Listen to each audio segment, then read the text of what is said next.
Ladies and gentlemen, boys and girls, children of all ages, how y'all doing all tonight? This is the Club of the Man 1993, and we are here live for my live review of this week's episode of NXT. It is the go-home show to NXT's Great American Bash special we're having next Tuesday, July 6th, 2021, at the Capitol Wrestling Center in Orlando, Florida. I'll say it that way from now on. I don't know if it's right or not. We're actually going to do two things in this review. I was going to make two separate videos out of this, but because that there's very few names to talk about, and since a big chunk of them are either NXT or 205 Live, I thought, you know what? Combine them into just the one video. I was going to do, again, two separate ones for this, because I want to do this and my AEW Dynamite stream tonight. I'm sorry. It's called another thing now, apparently, according to JR, but we'll get to that when we get to Dynamite. But I'm going to talk about them both in this stream right here. Gotta give NXT credit. I love the show. I mean, there were still a few little, kinks to work out. Again, 2 weeks ago felt like good was yet to come. Last week's a little bit of a cool off. This week's though, okay, like now we're cooking. Like now I'm starting to feel something. This is me hoping that NXT is really getting back on track. We had a surprise title change night. We had a couple good, segments of for the go home show for Great American Bash. We had an excellent women's tag title match, and we also had some other good things that happened to kind of build towards the future. A lot of things on this show had a purpose, which is what I thought was great. Was everything perfect? No, but I liked it. I thought this was a great episode of NXT. Of course, there is one concerning thing that came out of this show, and that is definitely the health of Mercedes Martinez, which we'll talk about that, of course, when we get to that mixed tag match. So yeah, like I said, we're gonna do the NXT review first. Then I'm gonna talk about the releases that happened last Friday, which again, most of them took place from NXT and 205 Live. So let's just go through the show, talk about it, and then I will do our AEW review after this. So I'm sorry, I kind of have a little bit of an ulcer or something right here that's kind of bugging me, but it happens. But let's roll in and let's talk about this show. We open up the show with a really good triple threat match, number one contenders match. I think they're fighting at Great American Bash next week. I can't remember. I gotta look up the actual card again for Great American Bash next week, which of course will be treated like an NXT pay-per-view review when I do the review for that next week. But it was teams of Ember Moon and Shotzi Blackheart, Dakota Kai and Raquel Gonzalez, and then Io Shirai and Zoe Stark. Very great match. Very fun, athletic, outgoing match.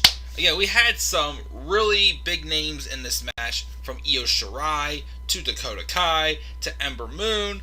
Then there's people like Shotzi Blackheart, who still is kind of like an upcomer in some ways. That still even though NXT feels like they seasoned her out, I feel like with actual crowds, we're really starting to again, really starting to figure out who really is getting over, who's actually getting reactions. Last week's show, I felt like there was a lot more piped in noises. This week's show, though, a lot of reactions felt a lot more natural, and that's why going again, you have Shotzi, getting up, you have Zoe Stark has a lot of attention, and we have the women's champion Raquel Gonzalez, which, yeah, again, I keep saying she's definitely not the best champion I've ever seen, but again, she's trying. I give her credit. She is trying. It's just, I still feel there's so many more people that could be champion right now instead of her. Like I said, I just still didn't feel I was ready to see her being champion yet. But I'm not going to complain much more. But like I said, this was a very, very fun match. All six of these women, I think, performed brilliantly in the match. And the winners are Zoe Stark and Io Shirai. Which, again, a little bit random. My thing is I kind of wonder if this is going to lead to, them building to the match with Io and Frankie. Which probably is not going to take place now. Maybe I guess they'll take over Las Vegas. I'm not sure. I really don't know what they're going to do about the women's title picture. Because, again, obviously, Frankie Monet should be the next women's champion. The problem is they really they're really taking their time with Frankie Monet, and then they're not really building much for Io and Raquel. But they could always do that. But that's a match I'm like, okay. I was trying to favorite people once, more than once though. I was just like, I don't know. So we'll see where this goes. Again, I feel like this is a very, very random tag team. It's at least going to help Zoe Stark get a little bit of a rub, which I do like that. So, I think they're fighting The Ways, Candice LeRae, and Indy Hartwell at Great American Bash. I think. Can't remember, but we'll find out. Speaking of The Way, Johnny Gargano gets attacked. Johnny Gargano attacks Karrion Kross backstage, crashing him into a garage door at the Performance Center, and as black shirts hold Kross back, he screams, "Oh, that's how it's going to be. You're a dead man, Johnny," as he says. We also get a video package hyping up about the 2019 NXT Breakout Tournament, and apparently we're getting another one, which I like. I'm for that.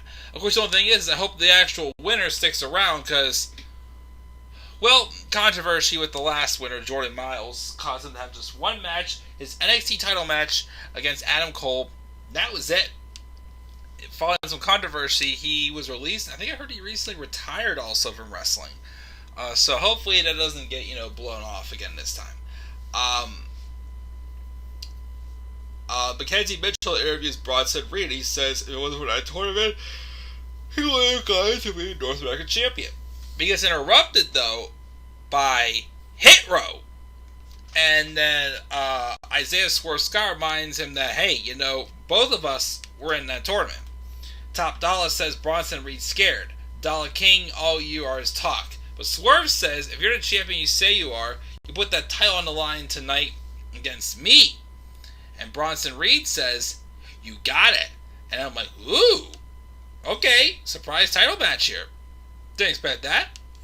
And I thought, oh boy, this may be, again, I was hoping they would have saved the match, like I said.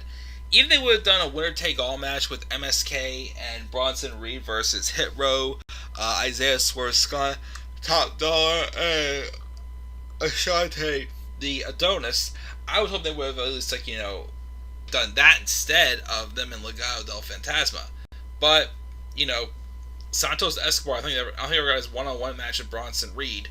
So, but of course, spoiler alert, he's not going to get for the title. But, we'll see if he even does it, because I'm hearing some rumors down that Bronson Reed may be getting called up. But then we have Karrion Kross make his way out to the ring. And he says, Mr. Gargano, touche, touche. I got you last week, this week you got me. That's all very cute, but unfortunately for you, I'm willing to die by the sword I live by. And I'm wondering if you are willing to do the same. I dare you, Johnny, to walk down this ring and see how well you fare when you can see the shot coming. And don't make me wait, little man. Johnny comes out. He goes, you really dare me, Kross?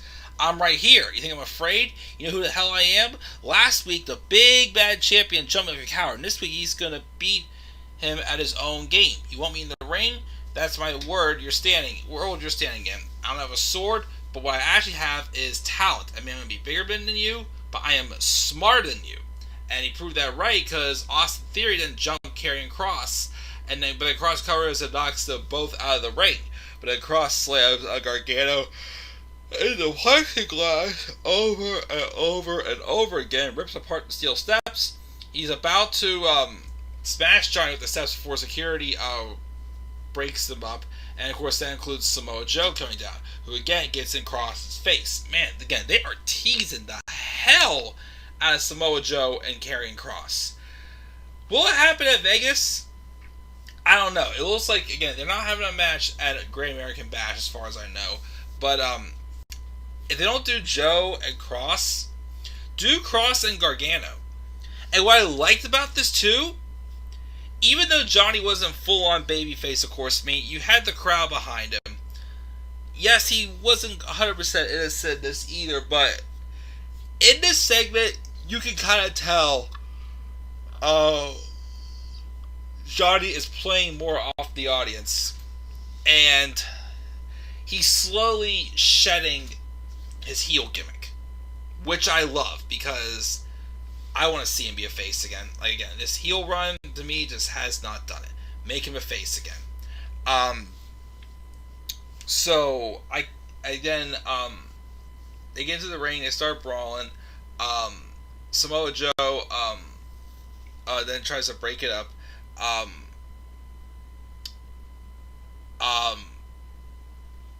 And then of course, so Joe gets in Kross's face and dares him to do something. And Kross like, you're doing a hell of a job. And then Gargano and Theory are fleeing the building at the wrath of Kross. And then Theory says that was the best super kick I've ever seen. And then they start beating down on him. And then Kross then puts Johnny Gargano into a Kross jacket, and then after Kross drives away, Joe basically picks him up and says, "Come on, here, we're going to talk," basically. So, like I said, I don't know if this is going to lead to a match in my Great American Bash, or if they're going to, wait till take over Las Vegas. I don't know. But Johnny and Karrion, I'll take it. Like I said, I like this promo, and I also liked, again, how, even though Johnny obviously is still a heel, they were definitely showing signs of shedding off that what's it called? That heel persona to him, which I liked. Again, it might have been a little bit slower to process, but hey, it works for me. It tells a great story. Because the crowd's behind Johnny. No secret, he was getting booed tonight. He was getting Johnny wrestling chants, and that's what it should be. Again, like I said, they turned him heel last year when he wasn't getting much of a reaction. But now he's been a heel for over a year now, and he's literally doing nothing, and his work is just crap as a heel. I think they are realizing, yeah, we need to transition this guy slowly back into being a babyface. And so far, I gotta say, if that's what the plan is, it is working. Because I do like what I saw with this. So that's that match. That's that segment. Diamond Mine arrives. Diamond Mine, again, is Roderick Strong, Tyler Rust, Hideki Suzuki, and of course Malcolm Bivens. Roderick Strong is going to represent the faction for a one-on-one match. He gets a huge handshakes from all of the members of Diamond Mine before he has a match against Asher Hale, and he dominated. He won in squash. And Malcolm Bivens says Diamond Mine is open for business, and this is just the beginning, baby. So we'll see where it goes. Like I said, I still don't like how it basically feels like, especially except for Roderick Strong basically quit NXT, and that's wants nothing to do with the era. So I kind of get that. But like I said, it still feels weird that not everyone, especially Bobby Fish, doesn't really have a stand in this story about what's going on with the Undisputed Era. Roderick Strong, he's putting Diamond Mine, getting something different to do. But again, to me, it was like that he should have followed up with some ways with him in the Undisputed Era. Maybe we'll get further down the line. I don't know. Cameron Grimes then squashed Ari Sterling. But afterwards, we have LA Knight come out. It says, "Yay, Grimes wins. No one cares. You gotta realize something here." He sees a natural-born loser because at his coronation, he came out to grab Ted DiBiase's DiBiase, and then the NXT and "You Suck" chants. What did I thought I just saw something. I am so sorry, guys. I'm starting to get tired. And basically, they're just brawling back and forth, and Grimes won a rematch. And then Knight's like, you want this title, you want to fight for it, but next week, I'll tell you when, what, then, me, you, Great American Bash, nah, you don't deserve it. But you know what, he does have something for you, and the title wields a lot of power. But the one missing piece of the puzzle, way beyond the $1 million man. LA Knight calls himself the $1 million megastar, which I like because it actually works for him. And if you're so hot to get this, so hot to get me at a Great American Bash next week, me, you, this title on the line. But if you lose, and you most certainly will, you will become my butler. Hopefully not a complete repetition of Charles Taylor and Miro, but, that'll be interesting for sure. Grimes says he's got no problem being a butler because at the Great American Bash, he's leaving the champion. He's going straight to the moon. To the moon! That'll be a good match. Kyle O'Reilly is heading out to the ring as well. And Candice and Indy have an interview where Mackenzie Mitchell is talking to Zoe Stark and Io Shirai. Candice says, "I would watch my back if I were you, Zoe." Io tends to be a sore loser, but Io says, "Candice, you never beat me, and next week we will become champions." Okay, so there it is. They are having a match next week for the women's tag team champions. Kyle O'Reilly and Adam Cole come to the ring. Kyle starts off by saying this whole journey for him has been testing himself against the best competition in the industry. He wants to fight guys who make him better, and next week is all about Cole and O'Reilly too. After getting his head rested and proved not only does he belong in the main event, but he could one day be NXT champion. But Adam Cole refuses to see this, and it's just an excuse after another. And he says, "Why don't you come down here and give us one more excuse the same way you'll give after you whip your ass at the Great American Bash?" Cole, though, walks down and says, "Forget to say hey, something," before he could, though, Samoa Joe's music hits, and he comes out. And he says, "Gentlemen, please excuse my poorly timing." He took it upon himself to come out here and ensure that none of the nasty events of last week would happen this week. So, he has it. But then Cole isn't caring, interrupts and says, before he was interrupted, I was about to say, "Kyle, you made it crystal clear you wish you could be in his shoes." But it ain't happening. Kyle apparently is obsessed with Cole. And it creeps him out. But Kyle's like, "Let's unpack that for a bit. I beat you, put you in a hospital, and when you come back after 6 weeks, you pick a fight with me at every turn." But Cole says that O'Reilly is nothing without Cole. Nobody would be talking about him if it wasn't for him. When you go back and watch all the footage, who do you see standing beside him? Adam Cole. The guy's responsible for every single ounce of success that Cole has ever had.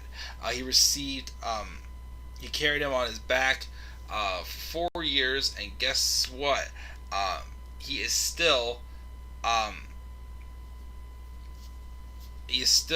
the star. The entire world knows it, and the locker room knows it, whether he wants to admit it or not. Joe even knows it. Even worse, Kyle O'Reilly's wife even knows it, which O'Reilly just snaps and says, "Don't you ever mention my wife again." He's ashamed that and Cole says he's ashamed that he ever. O'Reilly says he was ashamed that he didn't even notice this attitude in Adam Cole even sooner. He calls him a pathetic piece of human. Cole knocks the microphone out of his hand, and then Joe gets in between them. They start to brawl. O'Reilly puts a heel hook on Adam Cole, begging Joe for him to stop, but Joe just didn't stop. He just stood there, waited for security to come in, and that was that. 1-on-1 again should be good. I still see Adam Cole winning, though, and having a rubber match, though. But that'll be interesting for sure for the unsanctioned match that's happening next week. The battery charger's up to 71%, and it shows Hit Row backstage pumping up Isaiah Swerve Scott for his title match. And Top Dollar says, "Let's get this money and let's get out of here." Then we had this match with Xia Li and Boa taking on Mercedes Martinez and Jake Atlas in a mixed tag match. Yeah, this one. This one was a tough one to watch because, as we all have heard, Mercedes Martinez took a super nasty super kick to the back of the neck to her back of her neck, and obviously it kind of sounds like an injury. But sorry, I got tired there. But it was that bad apparently that they weren't even showing Mercedes Martinez on camera actually took that nasty kick. And it was an accident again. I'm not going to hold anything against Xia Li, but man, was it a vicious kick. And, despite, of course, the injury, though, it actually did make Mercedes Martinez look pretty good, I gotta say. Has a good story for her now, also, as well. Um, okay, but, it's that. We have Timothy Thatcher and MSK in the ring. Basically, it was kind of thing like, hey, I respect you, this is that, but you gotta acknowledge us, and then, they don't want to acknowledge it. They just want to, kick their asses and become tag team champions. Ciampa sealed with a kiss at the end. Cool, whatever.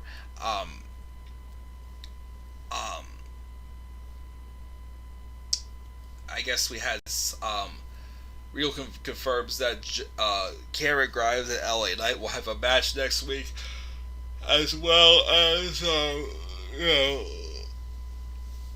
the other match that was advertised in the show. You can tell I'm getting tired. Saray wants a match with Tony Storm, and then also then we have the main event. Bronson Reed and Isaiah Swerve Scott. Excellent match. Again, I wasn't a fan, of course, again of Isaiah Swerve Scott randomly turning heel, but this hit row gimmick is definitely helping him find his strides, and then win the North American title right here, I think is perfect. So, like I said, it was a great match, great spots, great moment, of course, as well. I'm just wondering what they do with him next. Like I said, he started to feel like he is coming into his element as a top heel of a stable, but we'll just wait and see what he has to offer, as he is the new NXT North American Champion, which is excellent as well. Oops, I accidentally X'd out of that. I'm sorry.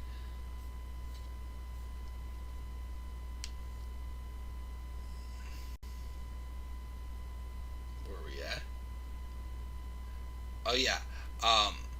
Again, Hit Row wins. Afterwards, they celebrate, and good for Scott. Before I go, I just want to briefly also mention a couple of stuff about the releases. So there was 14 releases apparently on June 25th, I think it was, and most of them were guys from 205 Live and a few from NXT. Of course, after all these releases, you think, well, why even have 205 Live? But there's barely anyone in that division. Okay, the best you can do is just have it all. I'm completely thinking of something else. Wow. I am. You can tell I'm thinking of 50 million things. So I'm getting tired and saying random crap. Like I said, most of these guys, didn't really matter. Like, here's who all got released. We had Chase Parker and Matt Bartel of Everrise. They were kind of reminding me of the Forgotten Sons, to be honest, so I don't care about them. Let me see here. August Gray. Don't remember August Gray, but I'm sure he was in Enhancement Talent, had a match here and there. The Singh Brothers. About time, adios, because, they're doing nothing. Even when they were just, a tag team with Jinder Mahal, again, they did absolutely nothing to me and just gotten away. Arturo Ruas, he was briefly seen on Raw Underground, good talent. He's got released. Kurt Stallion, apparently he was kind of feuding at one point for the Cruiserweight Championship, but he never really got much shot on NXT, so sucks to be him, I guess. Who else we got? We have, the only female wrestler I believe we got from this is Marina Shafir, so that definitely marks it as, most likely probably not going to be doing that 4 horsewoman match. It's a shame, but, we'll see what happens with that. Marina Shafir, I already talked about Tina Sabatelli. I guess the ones that are left is, first, Killian Dane. I still do not understand how on earth WWE just screwed over Killian Dane. Again, the man is big, he is strong, he can basically, again, I still think back to that first ever War Games match when Sandy was in it, and he basically tore the freaking house down. To me, he was the star of the match. But they released him. They didn't really, have much of a direction for him, anyways. Afterwards, so that sucks. But you know, time to move on. Again, the only female wrestler was Marina Shafir, as I said before. Arya Davari and Tony Nese. Yeah, Tony Nese I liked, but it was obvious, again, his microphone skills weren't there, and, excellent wrestler, but that character, if that improves, he can do some pretty big things for the wrestling industry. Arya Davari, never cared about. I mean, briefly when he paired with Hideo Itami, but then, of course, when Itami got released, they just wrote him off, and I don't know, like I said, just never really gave me good vibes or interested me much at all, I will say. I think what I want to talk about is Breezango. Tyler Breeze and Fandango, who of course came back to NXT and had a brief run of the tag titles, had a couple of little crazy edges of it. But yeah, that one sucks because you saw whenever they gave Tyler Breeze and Fandango or Breezango to be free and do whatever they want. They were getting over and hitting the ball out of the ballpark, but of course Vince is like, oh well, I gotta create them basically. Then of course their methods are no good, and I'm sure people would be pissed if that ever happened to them. But definitely the biggest bummer of the match. But I think I'm gonna lay down, guys. I was gonna review AEW tonight, but I'll wait until SmackDown tomorrow. But again, I am getting so tired, and I just need to go lay down. I gave NXT a B this week. Tyler says goodbye Thunderdome. 2015 was bad. Get rid of the rest of 205 Live. Yeah, at this point, you got rid of just about everyone on 205 Live. Why even keep a roster? Turn Johnny Gargano back into a face. That's what I'm hoping to do, Mark. Are you going to be doing any live reactions for the Great American Bash? Not too sure yet, depending on what's going on. Maybe, I'm not sure. Do you think Johnny Gargano should go back to using his Rebel Heart theme? When he turns face, I agree. And I kind of hope he does, because it'll be more fitting, of course, for his character. Like, the story they all had to tell really is, again, Johnny originally turned because, he felt, fans, sided with Ciampa over him. Just winning back the respect of the fans, maybe, as that could work out. You think Johnny Gargano should go back and turn AJ back into a face? I agree. I definitely agree with that. But, yep, that's going to do it, guys. Again, I'm tired. I'm going to lay down. I'm probably going to save AEW till tomorrow. So, yep, guys, that's my thoughts on NXT and the releases from last week. What are your thoughts on these? Make sure you leave your thoughts down in the comment section below. Slap a like on the video and subscribe for more content to my channel. Follow me on Twitter at TheManAirBoy93. Till then, guys, I'm checking out. Most likely will not go live for my AEW review, but have a great rest of your night. I'll see you all later. Peace out, everybody.